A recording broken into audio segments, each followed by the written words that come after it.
Good morning, everyone. We're going to continue reading about our dolphin in the Dolphin Song by Lawrence and John. And this is part 3.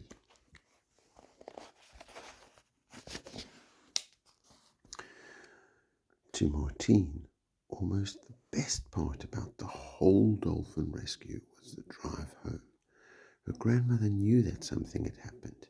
She just wasn't quite sure what. The invisible barrier between them, which had to do with the pain of past memories, mainly those concerning Martine's mum, dropped away, and the bond they did have, which was about a shared love of animals, deepened. Every so often, Gwyn Thomas would mimic Martine, saying, "And then it just swam away," and they'd both laugh. That feeling of closeness lasted until precisely 5:47 p.m., when Martine came down from her room wearing jeans and boots and announced she was going out riding on the white giraffe. "Not now, Martine," her grandmother remarked casually, glancing up from her newspaper. "I think you've had enough excitement for one day." "But I can't possibly go on the sardine run without saying goodbye to Jemmy," said Martine, unable to comprehend that her grandmother might be serious. "I have to see him. I just have to." "Then you should have done it earlier." Gwyn Thomas lifted her newspaper as if to continue reading. "But I didn't realize how late it was," Martine said beseechingly.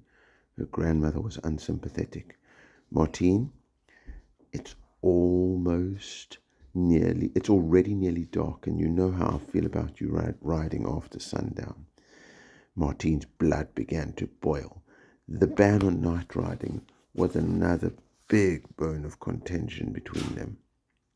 As far as Gwyn Thomas was concerned, the game reserve was simply too full of hunting predators after dark for riding the white giraffe at that time to be an option. She wasn't interested in Martine's explanation about how she was perfectly safe when she was on Jemmy's back, because the other animal thought she was an extension of him. "Besides," continued her grandmother, "you haven't even packed. No, don't look at me like that. I know you're disappointed, but I promise I'll say goodbye to Jemmy for you.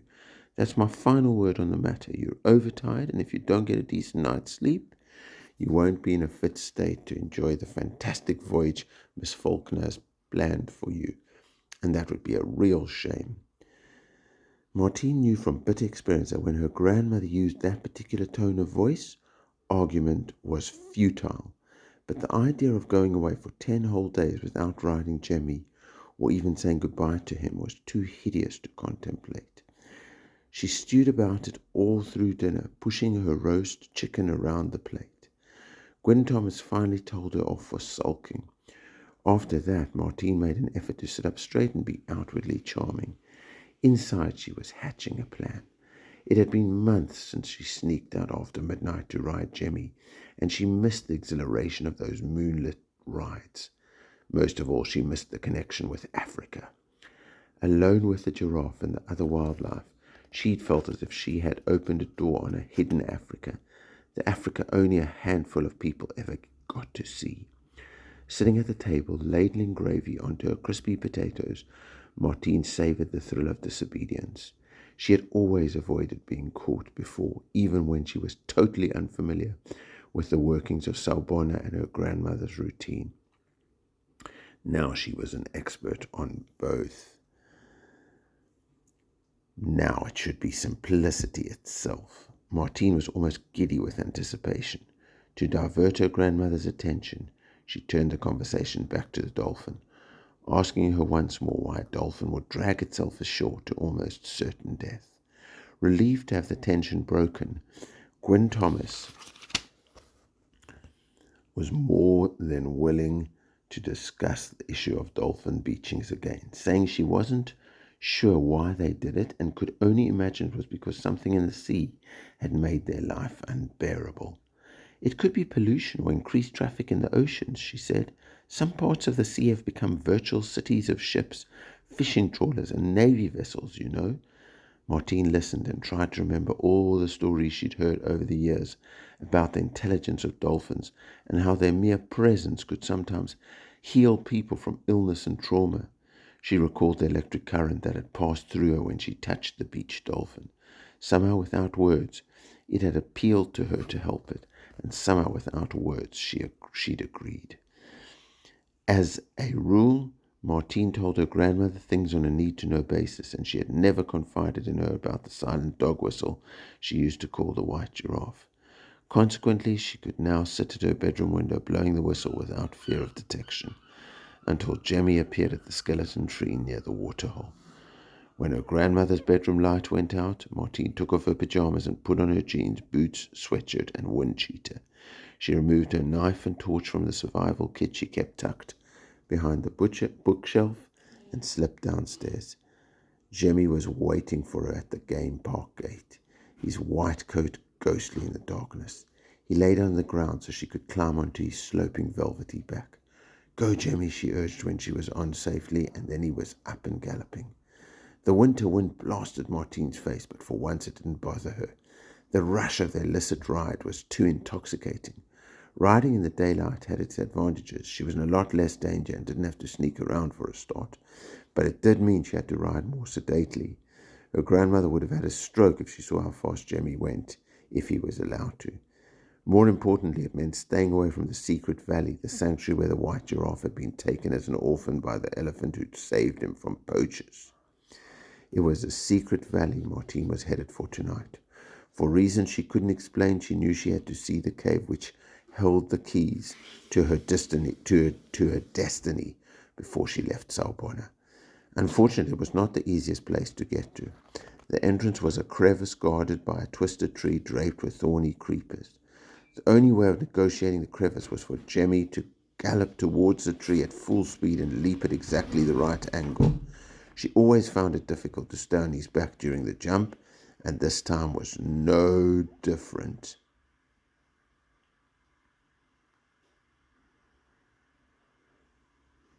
Vines and branches pricked, dragged, and raked at her, and Martine could do little but bury her face in Jemmy's mane and cling on. She hoped the scratches weren't so bad that she'd be unable to explain them away in the morning. Inside the valley, the fragrance of orchids still hung in the air, although they were no longer in bloom. A patch of star-scattered sky lent a bluey sheen to the dark of the grassy space. Martine slid off Jemmy's back and gave him a kiss of thanks. This was only the third time she'd been to the valley, and she felt as jittery as ever about entering the creepy tunnel. Jemmy watched her go, ears flickering. The narrow passage smelled musty and feral, as if a leopard had recently vacated it. Martine's torch cast a slender, wavering beam along its rough-hewn walls.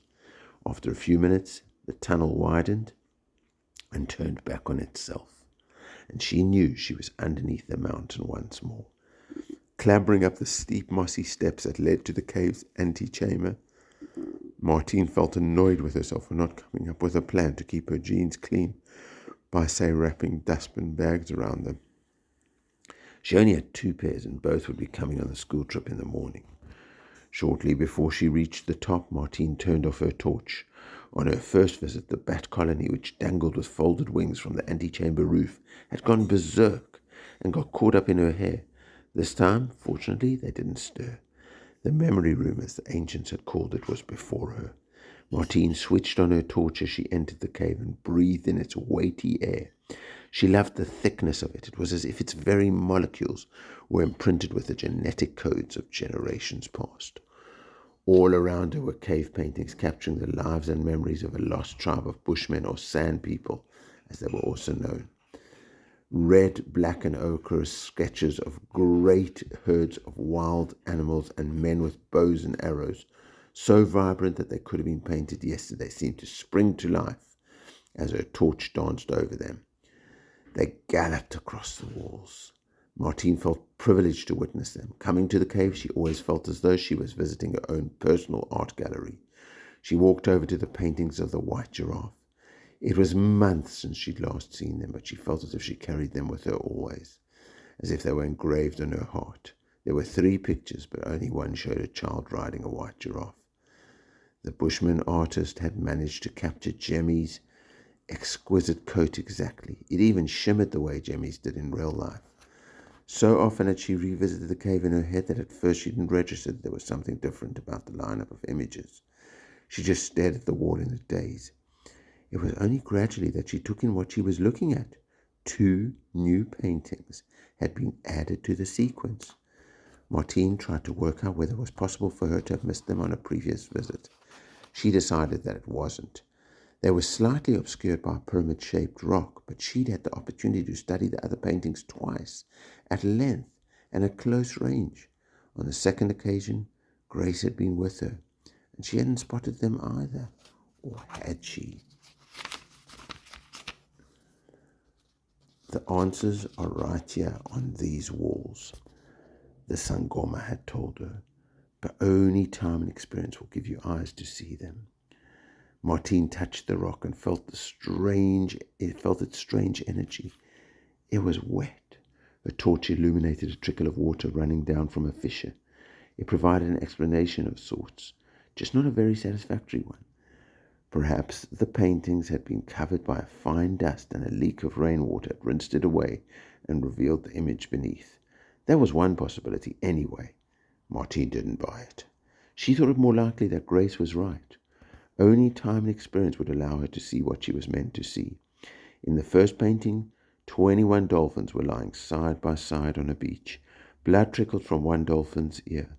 The second painting was more of a pattern than a picture. It showed rings and rings of dolphins, more than 100 of them by the look of it, surrounded by a large circle of sharks.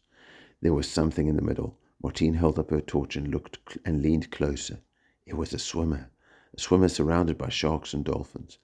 Martine's heart did an uncomfortable flip. She was caught in the middle of some ancient prophecy. The destiny that the forefathers had predicted or mapped out for her, she was never quite sure which, was in motion once more, carrying her with it like a leaf on a current. Martine wondered if it was possible to outrun fate. Her parents had tried it with catastrophic consequences, but maybe she could simply sidestep it. She would still go on to the school trip, but she would refuse to swim or go anywhere near the water, no matter what. Sharks were hardly going to climb up the side of the ship to get at her. As if the forefathers were reaching out from beyond the grave, her torch fizzed and flicked. Martine, who had been trying to be brave from the moment she entered the claustrophobic tunnel, lost her nerve. She turned and fled. In her rush, she forgot about the bats and clattered down the rocky steps, torch beams swooping madly, startling them from their upside-down dreaming.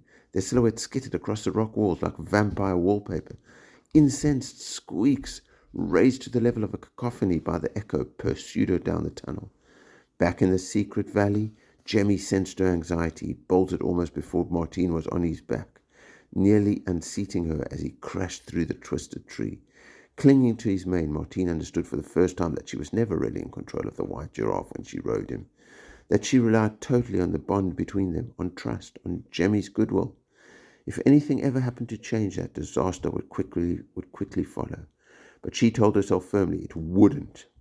So she leaned forward and let adrenaline course through her body and watched the dark shapes of a herd of browsing buffalo flash by. When the white giraffe finally bounced to a halt in the trees near the waterhole, Martine slid to the ground and hugged him. His neck was wet with sweat. He put his head down and made his musical fluttering sound. Martine did her best to explain to him that she was going away for a little while, but that she'd be thinking of him constantly and loved him with all her heart. Locking the game reserve gate behind her, Martine sprinted through the mango trees and perfumed gardenias. When she opened the back door, the silence of the house seemed to swirl out and envelop her. Perhaps because her nerves were still jangling from the wild ride, a sense of foreboding filled her. She stepped into the kitchen. The faint scent of roast chicken lingered. Moonlight fell in white streaks across the tiled floor. Martine stole past her grandmother's door and up the wooden staircase. Every creak sent her racing pulse into the stratosphere. When she reached her room, she didn't turn on the light, but just sank onto the bed and exhaled. She was unlacing her boots when she began to get the feeling that she wasn't alone. A stifled cough cut through the stillness. Martine leapt to her feet in fright. A spectral figure was sitting in the wicker chair. Oh my goodness, what a point to finish on.